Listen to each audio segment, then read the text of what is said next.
Kahapon po ay narinig na rin natin sa wakas ang pinakahihintay nating ulat ukol sa mga ginawang pagdinig ng Blue Ribbon Committee patungkol sa flood control anomalies. Ngunit, Ginoong Pangulo, ang isa pong mabigat na tanong ngayon ay hindi lamang kung anong laman nito, kung hindi paano ito iniharap sa sambayanan.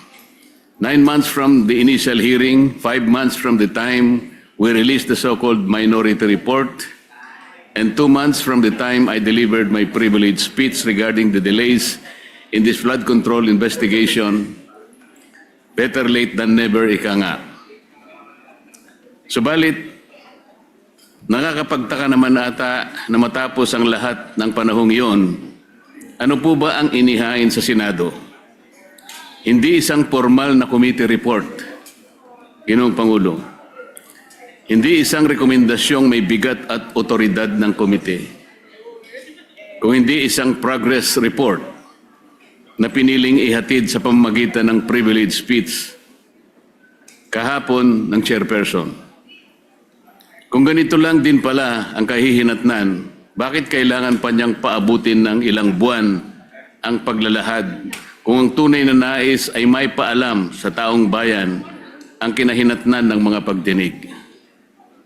Kaya ang isa pong pinakamalaking tanong ng lahat ay nasaan po yung progress sa paghahanap ng bayan ng katotohanan?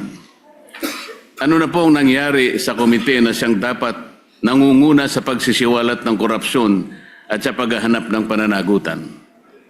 Baka naman ang tunay na problema ay hindi ang kakulangan ng pirma, kundi ang kakulangan sa political will na dalhin ang investigasyon sa natural na tinutumbok nitong direksyon hanggang sa pinakadulo ng pananagutan. If there's a will, there's a way. Bungad ni Senator Lacson kahapon. Kilala siyang magaling na investigador nung panahon niya sa kapulisan.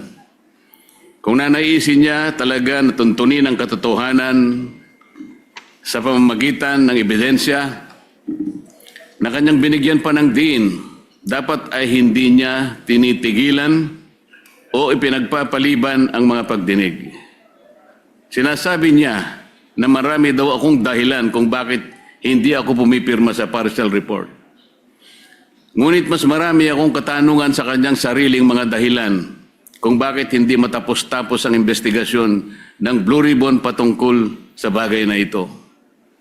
May mga napako at pabago-bagong desisyon tulad ng Abril 14, naka-schedule ang pagpapatuloy ng hearing sa Blue Ribbon Committee ngunit biglang ipinagpaliban. Ngayon naman, ang kondisyon sa partial report na hindi raw magpapatuloy, Ginoong Pangulo, ang pagdinig hanggat hindi napipirmahan ang partial report. Isa itong malinaw na pag-atras sa nauna niyang sagot sa akin nung siya'y direktang tanungin ko sa bulwagang ito, Ginoong Pangulo. Gaya ng pagtiyak niyang ipagpapatuloy ang investigasyon nang lumabas ang balita tungkol sa pagkahuli ni Zaldico. The quest for truth has been effectively hostaged by the whims of the chairperson who emphasized that he respects the decision of his members, but then said that there will no longer be any hearings unless and until the partial report has been signed. He also said that he wants a healthy discussion, yet won't accept any interpellations. Ano po ba talaga, kuya?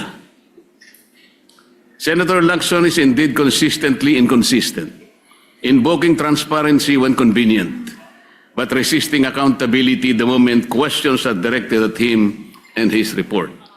Mr. President, are all members of the committee mandated or obligated to sign committee reports? Can members of the BRC be compelled to sign a partial report?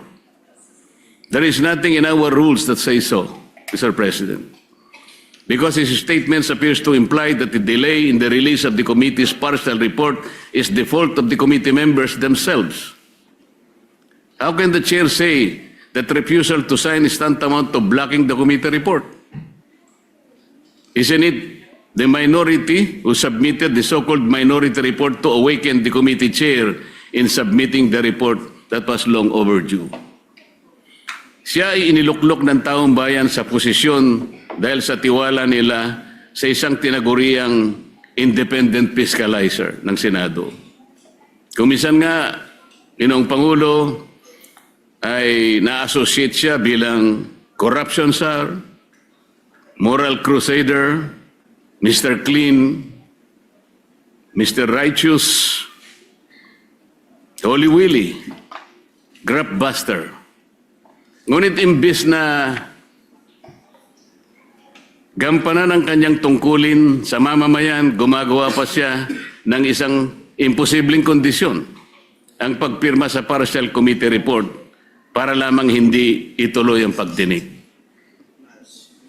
Moreover, Senator Lacson is again spreading this false narrative na kapag hindi ka pumirma, hindi mo sinusuportahan ang pagtataguyod ng accountability laban sa korupsyon. Let's correct this false narrative, Mr. President.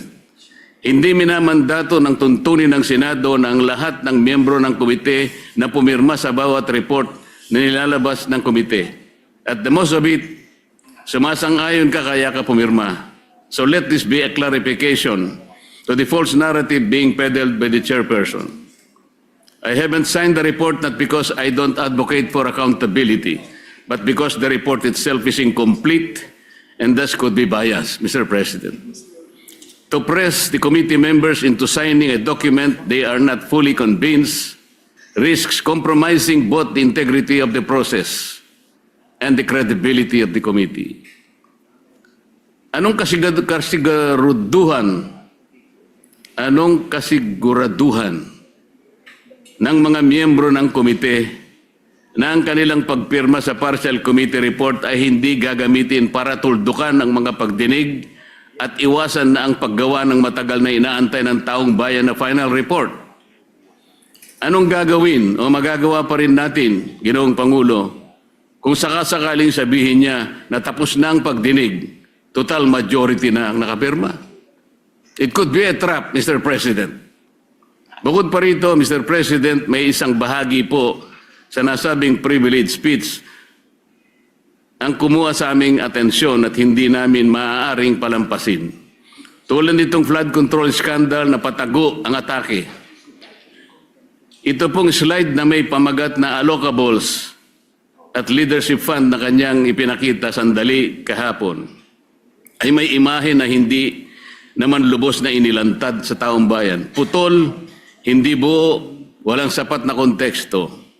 At tila ba'y tumutukoy sa representasyong ito bilang humihingi ng mga proyektong katumbas ng 500. Whether it's 500 billion, 500 million, or 500,000.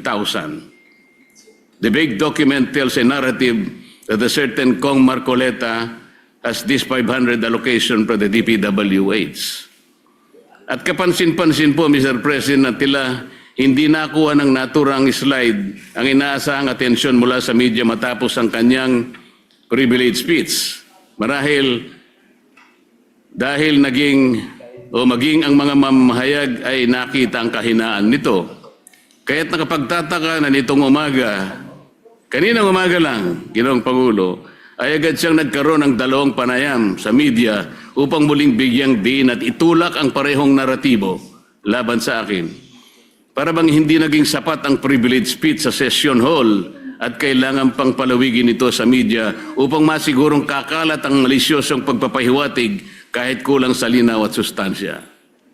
Meron pa siyang ikinuwento na noong ako ay kongresista pa at parte ng Commission on Appointments bilang chairperson ng Committee on Public Works and Highways, ako rin nang hingi ng halagang 1.5 billion na mga proyekto kapalit ng pag-confirm sa appointment ni Secretary Bonoan. Ngunit 500 million lamang daw umano ang naibigay. At sinabi pa raw sa kanya ng ibang kongresista na nabukulan sila at walang nakarating sa kanila na mga proyekto. Nang siya'y tanungin kung may dokumento ba na susuporta rito, hindi niya sinagot ng direkta at bagos ay sinabi na lamang na kailangang suriin kung mayroong mga substandard at ghost projects sa mga pinagbigyan mula sa aking mga inendorso. Kung ang pag-endorso ng mga proyekto sa DPWH ay basihan ni Senator lakson ng pagpapaimbestiga sa akin, hindi ba't halos dapat ng mga senador ay imbestigahan na rin?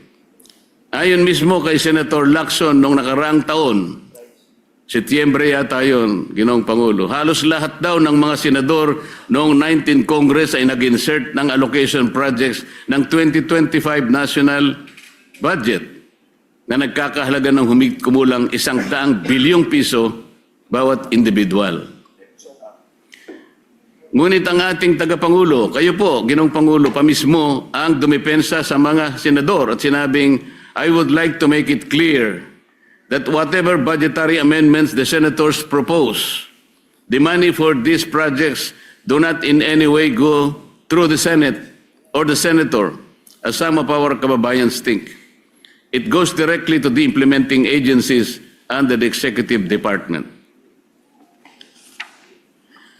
Sa dinami-dami ng mga pangalang nakaladlad sa kontrobersyang ito, ang ilan pa ay tila maingat na iniiwasan ng ating chairman at hindi man lamang nabanggit ng direkta kahit paulit-ulit ng iniuugnay ng mga naglutangang testigo at ilang beses nang naidawit ang mga sinumpaang salaysay, sa mga sinumpaang salaysay.